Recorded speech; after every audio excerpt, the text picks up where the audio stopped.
When people have a health issue that they need to stay alive, you can bet that they're motivated to move their ass a lot more. That's probably one of the worst things you can do. You're better off to kind of keep going, making it a non-negotiable. Stepping on the scales, it was kind of this like, you did it in secret, you did it once in the blue moon, and the number, if it wasn't the number, there was this shame around it.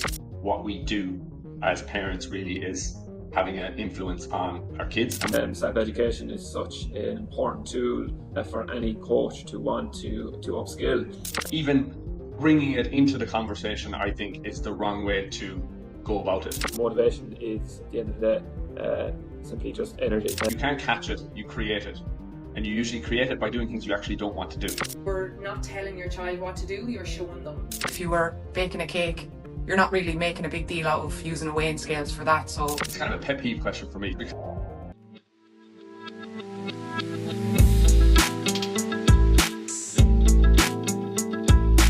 Hey there, and welcome to the Future Fitness Lifestyle. If you're passionate about staying fit, healthy, and mentally sharp, you're in the right place. I'm your host, Matt Cooney, and each week we dive into the latest trends, expert insights, and actionable tips to help you take your fitness, nutrition, and mental well-being to the next level. Ready to level up your health and fitness? Let's jump in and get started. The nerves. Welcome back, everyone, to another episode of the Future Fitness Lifestyle podcast. This week is going to be a bit different. It's a Q&A episode. So basically, we put out some question boxes across our social media. We have a bunch of kind of different questions come in, some really interesting ones, actually. So firstly, we have another full house. Hello to everybody else. How are you all doing this morning? Good. Ready for this. Energetic on a Wednesday. good. A Wednesday morning. And no stress, obviously. No technical difficulties. Oh. No connection, camera, Stress, microphone, just everything success. is perfect, as usual. Yeah, till someone cuts out. So I'm going to start with we'll start on one of the lighter kind of questions, and then we'll move into a bit more of the deeper ones. And a lot of these as well, we haven't actually even had really time to look at them. So it actually should be like interesting conversations here. A lot of this is going to be off the cuff. So first question, how do you stay motivated all the time? Bro, I'm going to get you on this one because you look like you have so much motivation there. How do I stay motivated? I don't know. I guess I love the routine that I have. And I know when I'm not in it, the feeling of not being in it and feeling shitty, the feeling good when I'm in my routine outweighs the feeling of not. That's why I guess because I have my own time as well, and I'm kind of, it's easy to just kind of stay in my routine and stay motivated. Yeah. So I think with motivation, it's kind of a pet peeve question for me because, like, Eve, if I ask you, we trained legs yesterday, on a scale of 0 to 10, how motivated were you to train legs yesterday? 0. Less than I even thought. It Tommy, was you went probably for a bad. run, was yesterday, the day before. How motivated out 0 to 10 were you to do that? 2 zeros. Jesus, guys, you're great. Sharon, your last workout, how motivated were you to do it? 0 to 10. I was in the minus. It's one of those weeks. I was actually. And what about in you, the bro? minus Please this tell me, week, were you motivated 0 to 10 out for your last workout? I don't know. I love for the gym. I rarely get that. I'm always like, I love going. I guess maybe because it breaks up my day as well and it gets me out, like going to the gym. But I have good music in my ears. I can kind of do whatever. So yeah, Roisin is the Mrs. Motivator of this group. Everybody else here is like 0, no. But I think that's the thing, is like the whole concept that motivation has to be a part of this. And like even that question, how do you stay motivated all the time? That is saying that we are motivated, which you can see from these answers that we are not at all. I am very, very rarely motivated to go to the gym. I would say I weight train 4 times a week. I would be lucky if once a week I was motivated. So I was at 25%. And like I have to do a run after this today at some point. No motivation at all. So I think first is like the perception that other people are always motivated is the wrong lens to look at it. And then when we look at other areas of your life, like, do you go to work and go like, how do you all so motivated to be here? Probably don't, right? because you're like, you just do it. It's not a motivation thing. It doesn't come in. It's like you wake up, you go to work. You don't like sit there and go, am I motivated today to work? Then not go. So it's understanding that yes, motivation is great, and like when you have it, use it, but you can't rely on it. And it's even bringing it into the conversation, I think, is the wrong way to go about it. Tommy, what would you think? Would you agree? Yeah, I think it's very interesting someone asked this question, because obviously I talked about it on my story on Monday. Like, people's perception of motivation, they need to understand that motivation is, at the end of the day, simply just energy. And if you are depleted in any way, your motivation levels are also going to reflect that. It isn't going to be the case that you're going to be motivated to do whatever it is that you want to do, whether it's training, whether it's going for a walk, motivated to cook your meals, anything, even in any aspect of life. You're not always going to be motivated. Yes, you can get into a motivated state through different things, like on my run on Monday. Right before I went to my run, like as I said, I was at a zero. But the second I started running, I started listening to some actual motivation music. Then I became I was going to motivated. say David Goggins in your ears. No, actually, Les Brown. But yeah, like you can get into a motivated state. You know, it's not the case that you have to be motivated.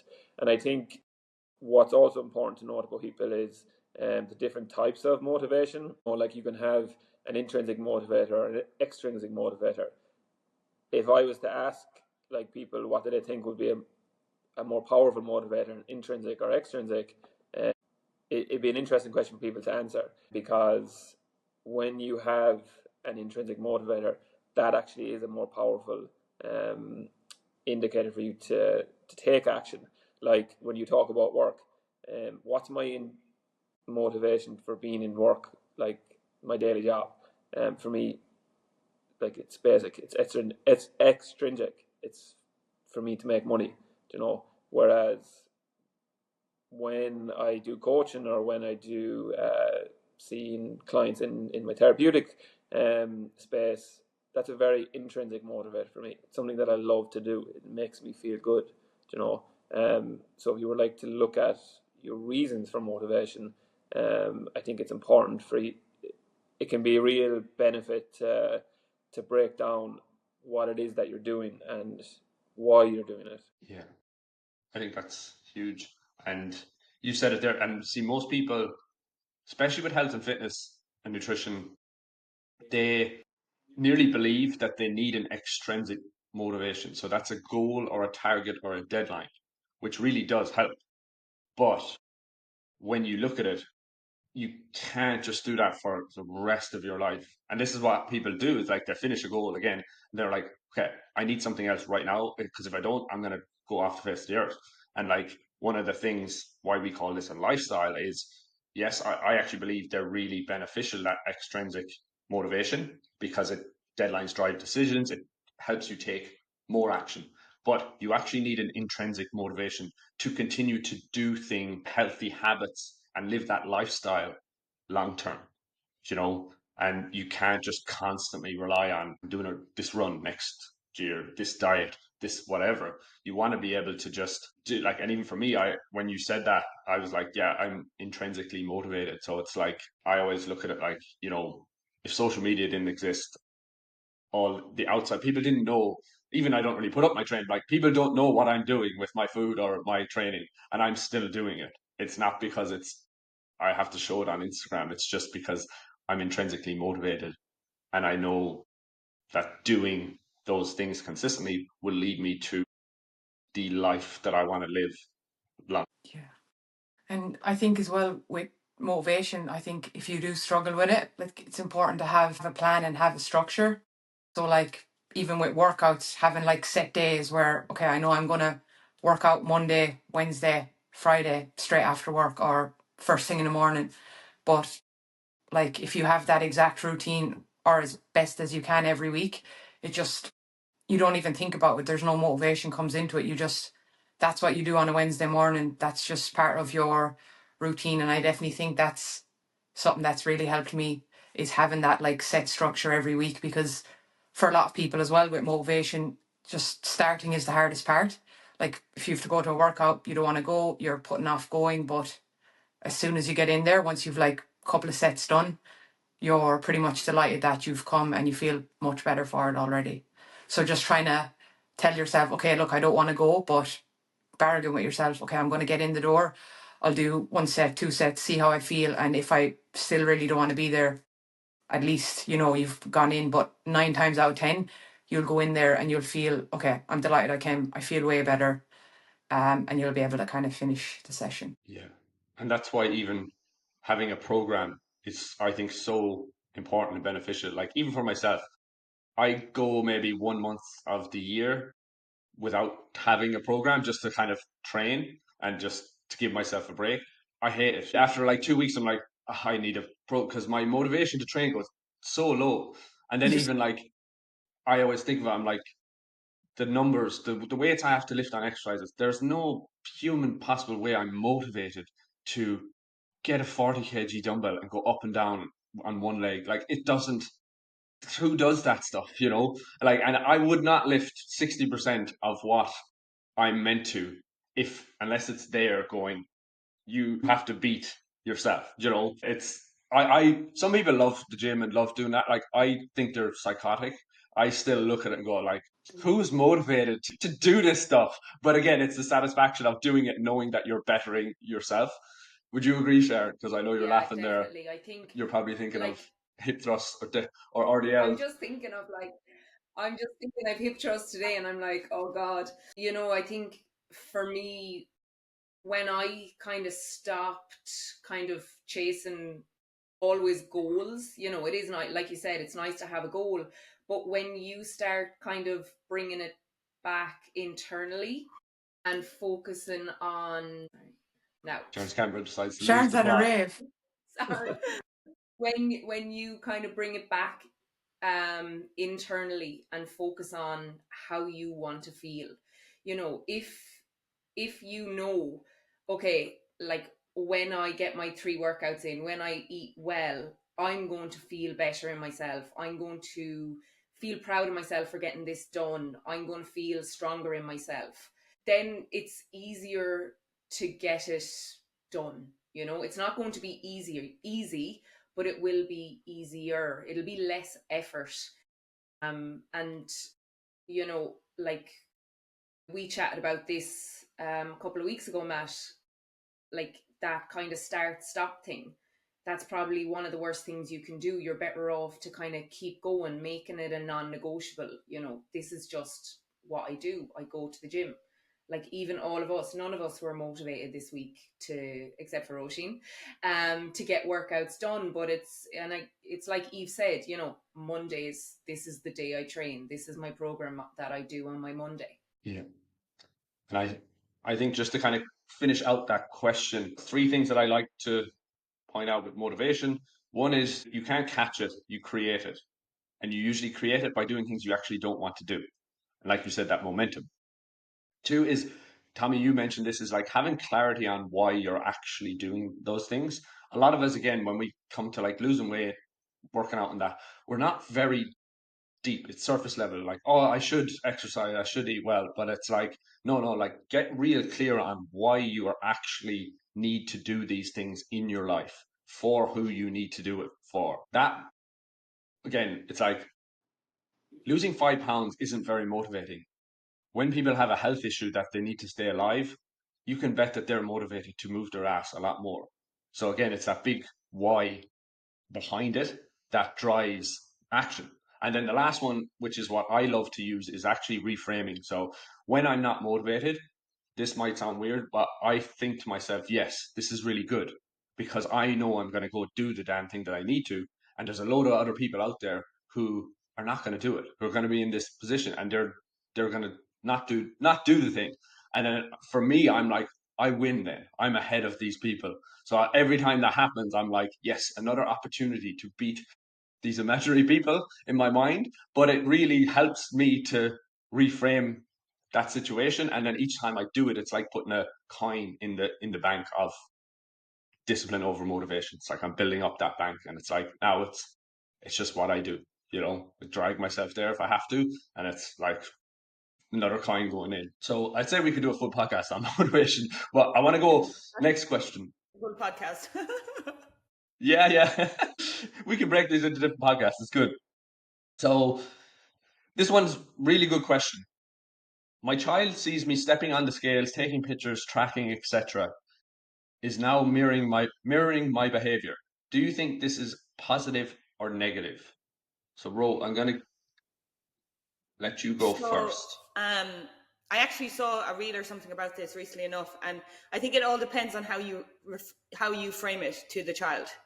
Like if your child is watching you weighing out food, and you're saying, "Oh, it's because you're losing weight," reframe and be like, "Oh, it's because I want to make sure I'm getting enough protein because I want to keep my body strong, and that's why I'm doing it." And you're showing the child that you're doing it for a reason, that's to keep you strong and to keep you healthy, rather than to lose weight and to be a certain size.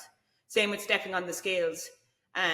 Just I guess, be more aware of your reaction each time you step on the scales, and as well that you're stepping on because you're trying to build muscle to stay strong, rather than lose weight and get to a certain figure on the scales.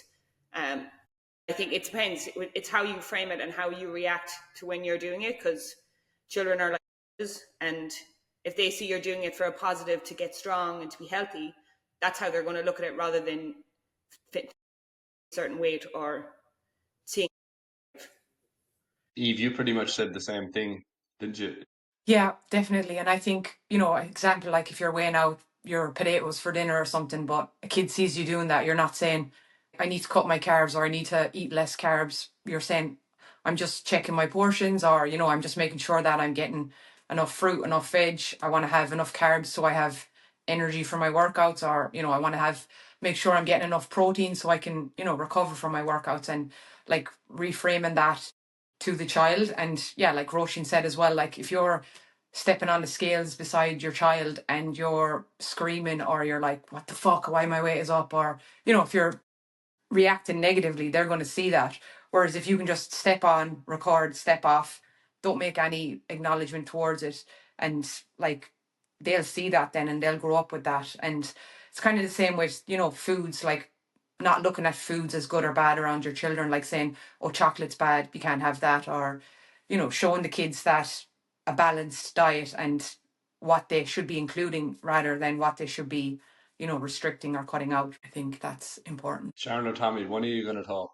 Because I What know about both of you Sharon? want to. I think This is a fight. It's like who can stand off as long. yeah, I definitely think like how you kind of talk about what you're doing, or like something I'd always say is, you have to make sure that you are eating properly for like your energy levels, your concentration, especially like girls who are coming into their teenage years, like their hormonal health is so important. Their hormones are changing, and it's important that they're eating in a way to support that.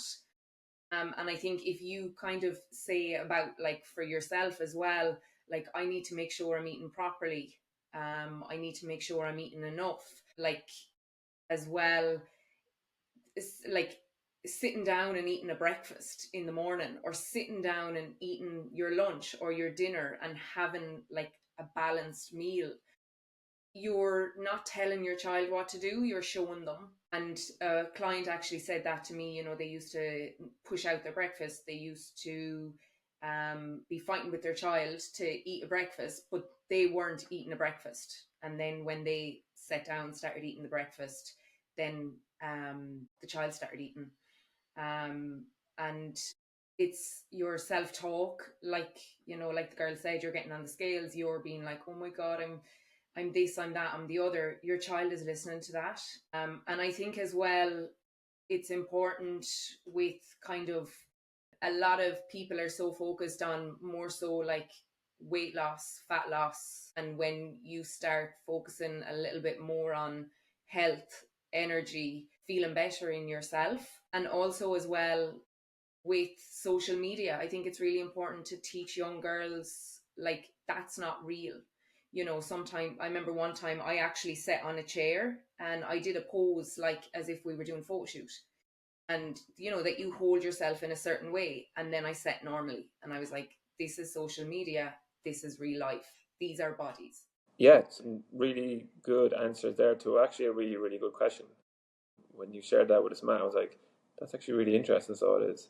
I think one of the biggest things is for that person or any parent maybe going through something similar is actually ask the child what it is that they see when they step on the scales or when they see them weighing out food. Hey, what does this mean to you? Actually ask them, you know, what's going on for them at an internal level, and then just being able to, like the girl said, just basically being able to educate them on what they're doing, and framing it in a very, very positive way, but not in a way that, you know, you need to be a certain weight or you need to be eating certain foods. That, like what Rose said, you know, looking for protein to help you build strength. You know, that message you would have heard when I was younger anyway, a lot was like, you know, eat your vegetables, you know, they're very good for you.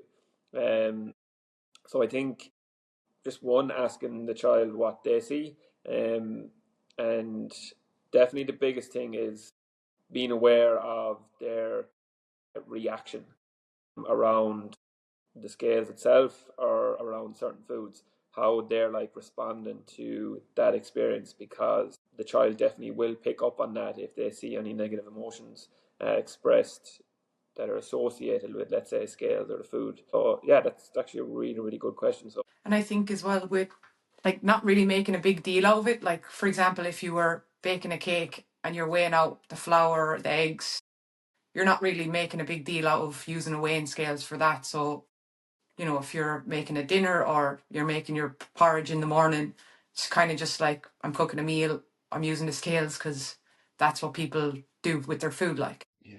I think this question could be another fucking podcast as well. But I was just even like that. I remember even growing up, like, especially being a girl, like stepping on the scales, it was kind of this like, you did it in secret, you did it once in the blue moon, and the number, if it wasn't the number, there was this shame around it. So actually, having it like as a normal thing to just step on the scales and it not being this like, you know, very thing to do and having this negative impact, and seeing it more as like, oh, this is just an everyday thing, you know, when the number changes and it's nothing to be like too focused kind of thing. Yeah. And I think this is such a good question because it really brings about a lot of like thoughts about it, you know, and it's one of those topics where I presume, because I've even talked to a lot of uh, grown-up adults who will tell me about their childhood that is like it was constantly their parents or whatever was constantly on a diet or was constantly trying to lose weight, and they actually take that into their. You'll see this through generations where then that's what they've kind of done because they've always seen it that way and as a child. So it is really important to be aware of that. And like, I don't know, did we know this? Did we always, is this the thing that we always knew this effect was on our children? Or is it, it seems like it's a lot more known nowadays that like what we do as parents really is having an influence on our kids. And we talked about it with communication, like not just the activities, it's our body language, our tone, the way the words in particular we use. And it's like, even my sister is in Australia. She does a couple of really, really good things that I'm like, even seeing them, I'm like, this is unbelievable. Like in her daughter's room, there's a gratitude a poster with all these different gratitudes. And then there's a like words of affirmation in her room as well with like, I am strong, I am all these things. And what they try and do as well, even with weight, is like Eve said, is they don't bring it up and they don't make it a deal. They try to actually like nearly eliminate it, you know, not eliminate it, but it's like it's just not a thing really that is talked about.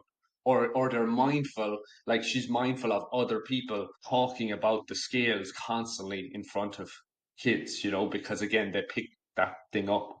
So it's like I can see the positive effects of that happening to, and it's really cool because I honestly haven't seen it well, I don't know. I don't go in to, You don't hang to around every with parent's kids. household, but it's something that I don't think is that common among families, I suppose. Yeah, I Australia's thought it was a ahead of really the cool idea. game.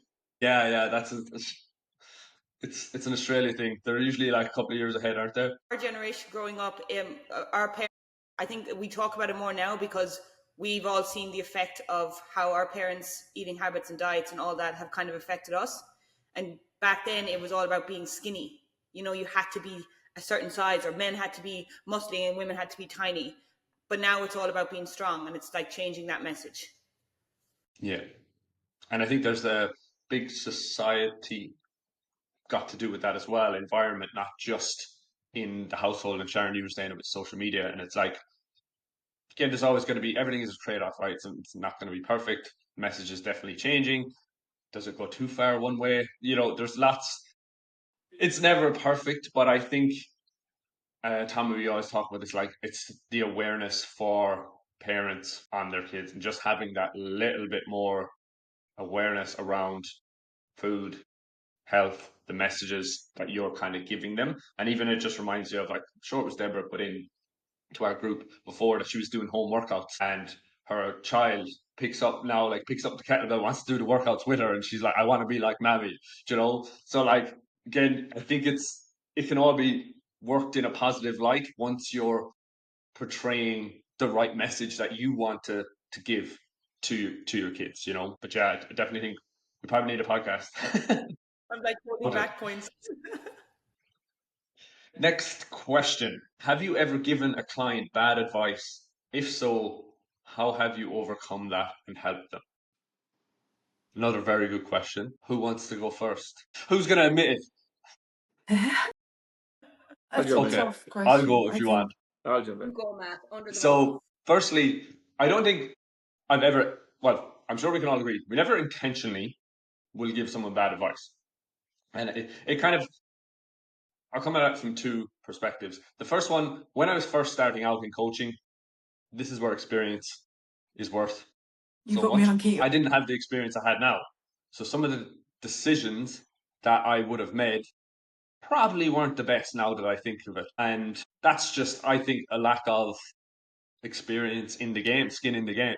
And it's never like good thing with what we do in a way. It's never like life or death, It's more maybe, okay, maybe I shouldn't have done that. Maybe I should have done this. And I think in life in general, everybody's going to make mistakes. And it's more about, do you learn from them? And do you improve for the next time? And like, even looking at me now, do we still, I wouldn't call it bad advice, because I think we are a bit like better now, we're experienced, and it's not like our message is pretty much tied into science and I was in the correct way, but a solid base. But there's still times that maybe the decisions I make mightn't be the right ones in the context. Again, maybe it's like we drop someone's calories when maybe we shouldn't have done that. So the context is really, and maybe I push someone a bit too hard.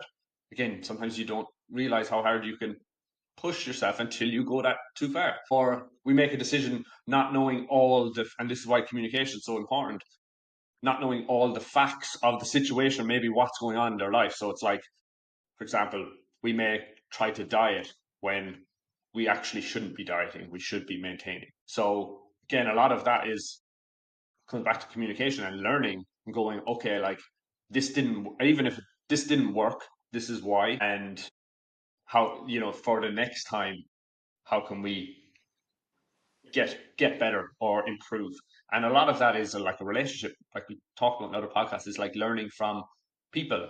A lot of people are very individual, so certain people respond quite well to certain things, and other people mightn't respond as well to the same intervention. And like, how do you know that? You only know it by doing it and seeing and going, okay. I'll give you an example for here. Like, Tommy, you don't really respond that well to refeeds compared to myself. It kind of takes you out of rhythm, can make you a bit like sluggish. Whereas me, I respond really well. So it doesn't necessarily mean I've given you bad advice or mine's good. It means just the response from you and me is different. and that I now take that knowledge going forward and go, okay, don't do that to Tommy too much. Do to Matt. Does that make sense, or did I just avoid the whole? I never give bad advice. Yeah, no, I I think you definitely summed it up think perfectly. with that, like similar to what you said, like communication obviously there is really important with clients. And like you might have a client where you've started a dieting phase with them, and a couple of weeks in you see that, okay, it's not a good idea to be dieting, it was a bad decision.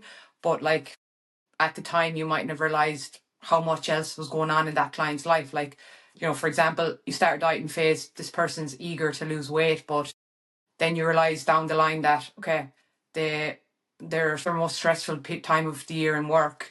They're moving house. They've sick family members, and they're being pulled in a million directions. So like obviously dieting is another stress. So they shouldn't be dieting at that. They should have just been maintaining, or building up good habits, taking a more relaxed approach so that they can obviously manage the stress better rather than increasing the stress and putting more pressure on them. And yeah, I think that's happened like a couple of times where you mightn't have realized that with what a client had been going through at the time. I think for me, definitely, have I ever given bad advice? I suppose it depends really what you mean by that, I think you summed it up great, Cooney, with intentions. My intentions when working with clients is always a duty of care to them. It's never to make them feel worse or make them do a behaviour that is going to result in them feeling bad, My intentions always working with someone is for the best for them. Have I ever used techniques or tools or interventions at times maybe where maybe they weren't at the right stage where they needed them? Definitely looking back now, like big experience, because for me is with a client, definitely very early on in our relationship, I would have used a technique that I would have used with other clients, and it would have been perfectly fine. But for this client, it was actually too much or too overwhelming for them at that stage. And I think a big thing then to do after that is, because you recognize it, is actually communication. Like you said, speak to them. Hey, I don't think this actually works for you. Ask them, how do you feel now about that? How do you feel your relationship is with me? Be very open and honest with that. Repair it is something. If there's been damage there, that's where the openness and the honesty, and that's where the trust comes in. Is like, hey, I think I may have used this at a wrong time. Would you be able to tell me more about your experience of what happened for you? And maybe then we can, you can mend things. And I think that's all really about what a relationship is about. It's not necessarily bad advice, but it might just be the wrong advice at the time. Like every single person is completely different in their own way, so it's about trial and error, and you don't know if it's wrong until you try it out and it goes wrong, and then you're able to fix it. And I think with you coaches, like, you're never, when the wrong advice goes ahead, you're checking in so often that you're able to fix it before it goes too far, Yeah, that's what I was thinking about just there now. Was like, even people, say these people who proponents of certain diets, ones that maybe we wouldn't use, I don't necessarily think they're intentionally giving bad advice. To them, that's probably good advice. But is it, again, what maybe the people need? I don't think so. Sharon, you were going to say something before I cut in rudely. No, just on what you said there, I think when you know better, like, you coach better. Obviously, like, when you're starting off, I know for myself, when I was starting off, maybe, yes, like, you would give advice that you probably wouldn't give now. And I definitely know, even in person, when I was working with clients, like, I wouldn't do half of the things that I did back then, but that time it was the best that I knew. And I think as well, when it comes to coaching, like, the longer you're working with a client, the better you get to know them, the better a relationship you have with them, so that like, what's going on in their life. They're able to communicate things with you, and then you're able to give better advice, like Eve was saying about, like, putting someone through a dieting phase when okay, this probably isn't going to be the best time to do that for them. But they're able to communicate that, and they understand the coaching process and how important communicating everything else outside of kind of training and nutrition, how that's going. Because I think as coaches, the only thing that we can really control for clients is, you know, their training and nutrition, and then just having an awareness of everything else is so important. Yeah. That just brought And up like, sorry, you go, Ian. my screen is frozen, but can you see me? You're half frozen. I think Sharon was cutting in and out. Oh yeah, I was just kind of saying as well there, like, but like as a coach, you should definitely be improving over the years and kind of getting better. And something you might have done 5 years ago, you probably would be able to do that better now or help someone more. And I think that's obviously an important part of coaching as well, is that you're trying to keep improving. And you might look back at something, I did that with this person 5 years ago. How would I do that better now? Or how could I have made it easier for the person? Or how could I have helped them better? Because obviously you should have more knowledge, more experience from working with so many people. Yeah. Open-minded, knowing, because there is coaches out there that think it's their way and it has to be this diet, it has to be this routine, you're going to get these results. Whereas being open-minded and knowing that every single person is completely different, and that one technique doesn't work, being open to changing things up and making it fit the client. Yeah. And I think I had three points on that. First one is, Sharon, I don't know why I never thought of in-person PT as a great example of bad advice. Not bad, not knowing. Like a lot of the things that I did starting out, I just wouldn't do now. And I wasn't intentionally trying to do it wrong. I just know better now. And it's none of the advice is like really bad. It's just there's better ways to do it. And like every PT has done this and made this mistake. When you put somebody underneath a barbell, a squat, to do a barbell squat, that they're not ready for it. If you are a PT, you have done this. They take the barbell off and their body shits itself. Stuff starts shaking, their knees go in, and you think to yourself, my good God, what have I done to this person?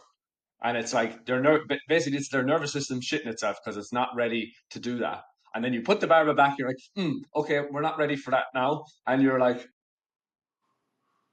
okay, she's okay. And that's, again, it's just you don't know any better. And then I think the second thing for me is what I would go back and tell myself now is to say maybe, and I don't know a lot more.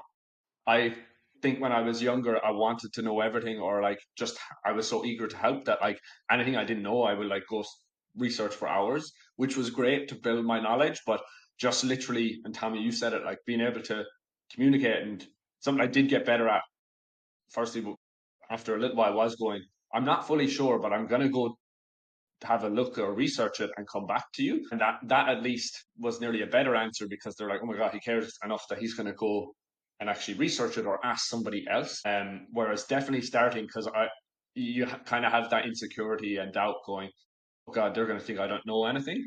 And then the third thing and mistake I used to make was I didn't understand all the variables that went into progress. So what I mean by that is a lot of human behavior, psychology, and outside factors like life, stress, environment. I looked at everything from a very scientific way of numerical, like clients, this is your calories, this is your steps. If you want to lose weight, you adjust this, you move this. So it was just like very robotic. And I didn't really understand how much outside things go in. And it was very like, for example, now we know humans are terrible at tracking their calories or estimating them.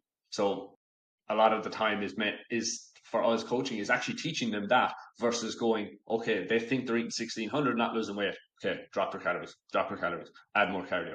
And that's the way a lot of coaches in general will operate. But it's like, again, you only know what you know.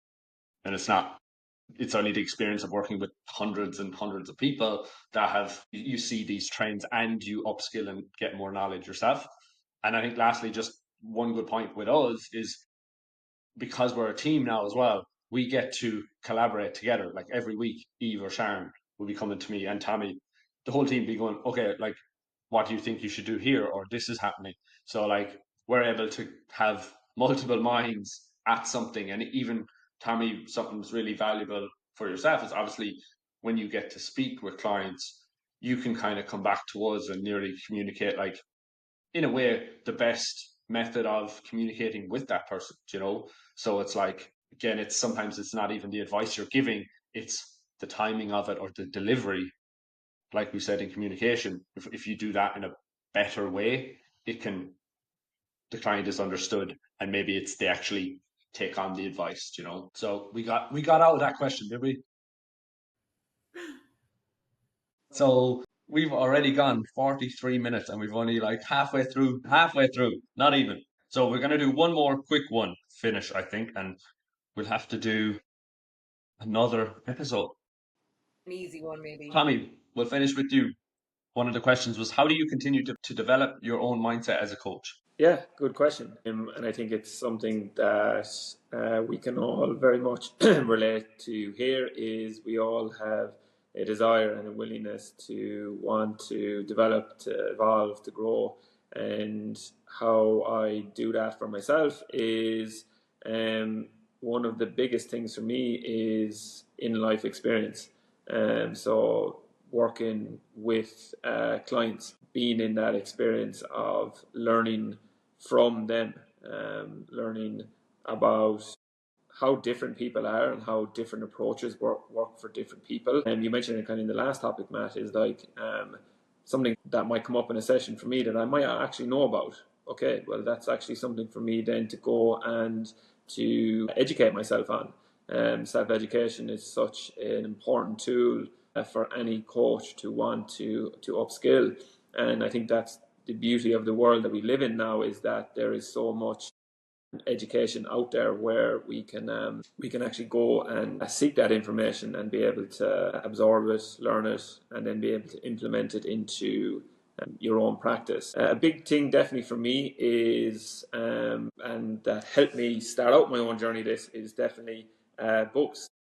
It's something that has massively helped me on my own journey is actually reading books. Like, I'd say I probably read about like 2 or 3 books before the age of 28, and it was only when I started reading books that I really fell into love.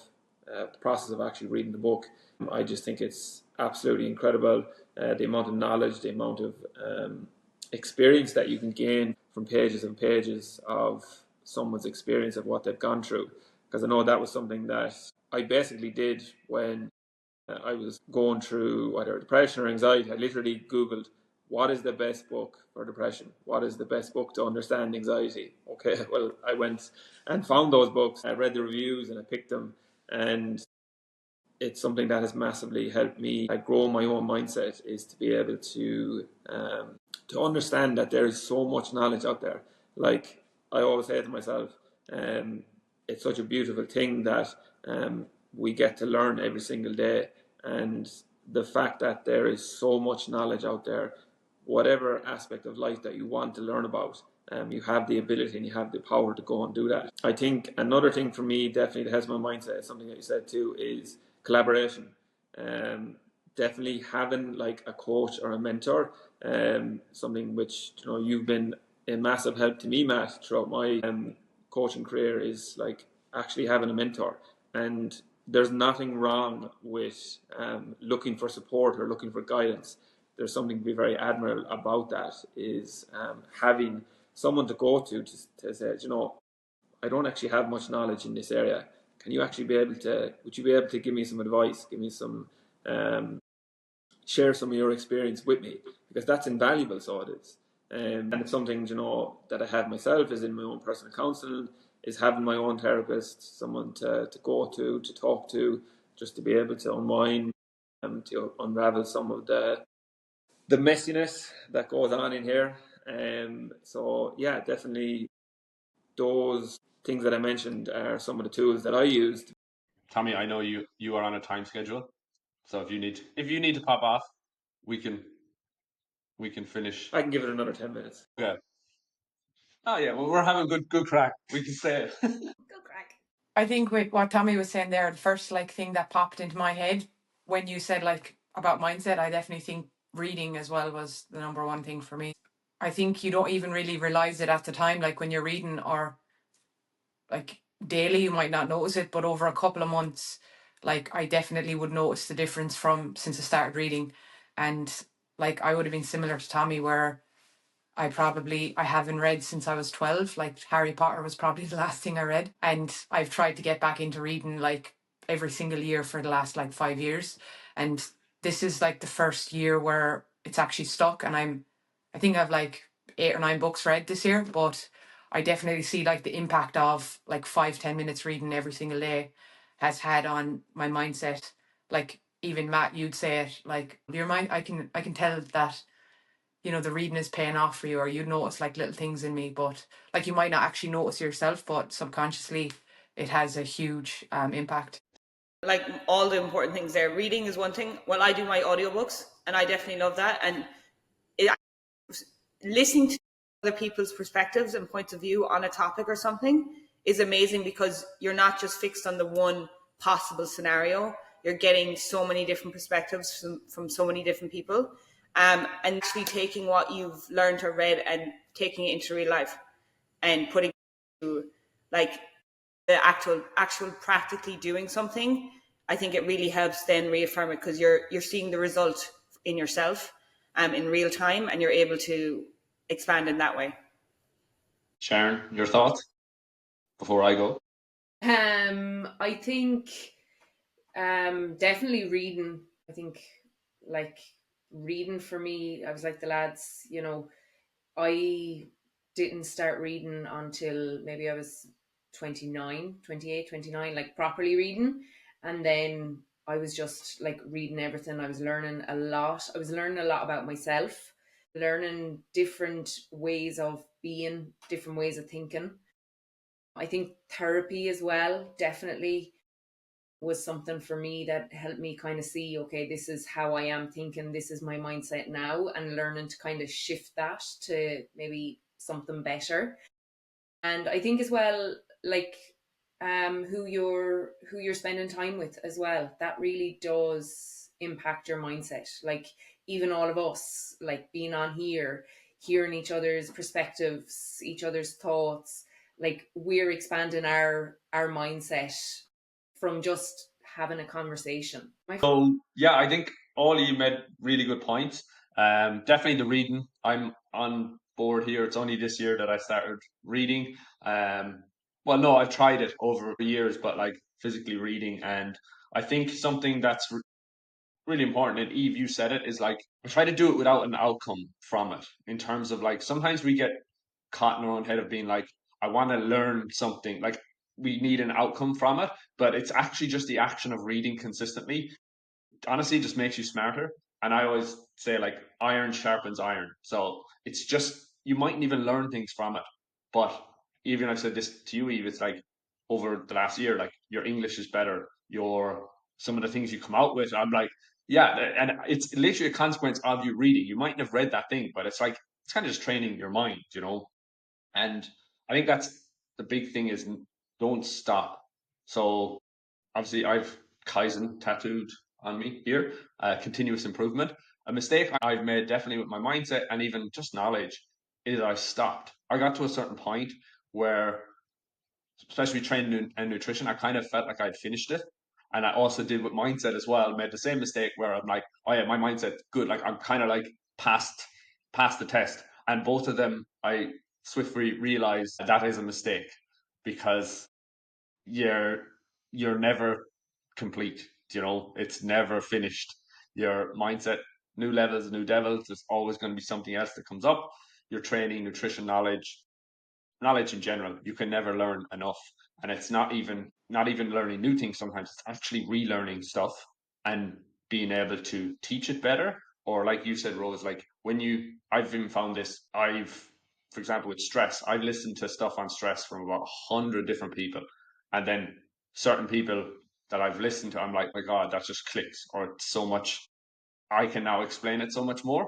So again, it's often just listening to the same stuff from different people. You will pick up different nuggets, different ways of explaining things that may relate to you more. So I think it is just never-ending game. Yeah. Right. Team, we have one actually. Our random question is left. We have a full episode to do on the rest of the questions, which is nice. This one is a weird one. Tommy, I'll ask you because then you can go. What part of the human face do you look at when talking to someone? Definitely their eyes. I think there's definitely a subconscious behavior there to probably finds it hard to look people in the eye, but it's definitely something that we talked about a lot throughout here. Is it can be learned, and it's when you're talking to someone in the eye. I'm looking at you right now, Matt, in the eyes because you asked me the question. I can guarantee the rest of us don't look at people in the eyes, do we? I look people speak. Right, I gotta go. I'll see you later. Bye, Tommy. Bye, Tommy. We're nearly finished. We answered this and we're good. Okay, Sharon Rowe, where do you look? In the eye, if I know the person well, I can look them in the eye when they're talking to me, but I won't look them in the eye when I'm talking to them. A stranger.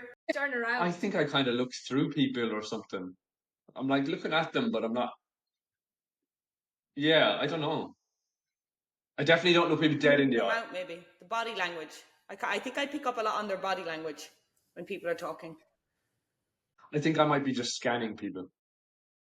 Which sounds bad, but like, yeah, because I don't know, you're never like fully, it's never fully eye to eye for like the whole conversation. I think that is probably too intense. You know, Yeah, the people that like, take Sharon's advice and walk beside them and just look Yeah, forward. you don't have look to at look them. at them. yeah, Yeah, that's something we all have to eyes practice or- eye contact. You have me intrigued, Sharon, or what? Sorry, I thought I broke off because you started talking.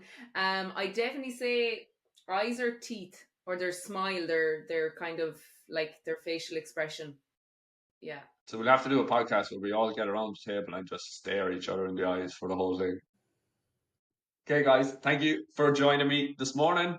We've gone 15 minutes over. We said 45, but there were some good questions. And yeah, we're looking forward to the next Q&A as well. That will be, we still have some really good questions to get through. Mm-hmm. But podcast ideas now. Mm-hmm. Yeah. Thanks. Okay. Thanks, everyone. Thanks, everyone. Bye. Thanks for listening to the Future Fitness Lifestyle. If you found value in today's show, please take a moment to leave us a review and share it with someone who could benefit. Every single review or share helps us grow the show and will allow us to keep bringing you more great content. Stay tuned for weekly episodes where we'll be sharing more tips and insights to help you take your health, fitness, and mindset to the next level. Thanks again for joining us, and remember, consistency beats perfection. See you in the next episode.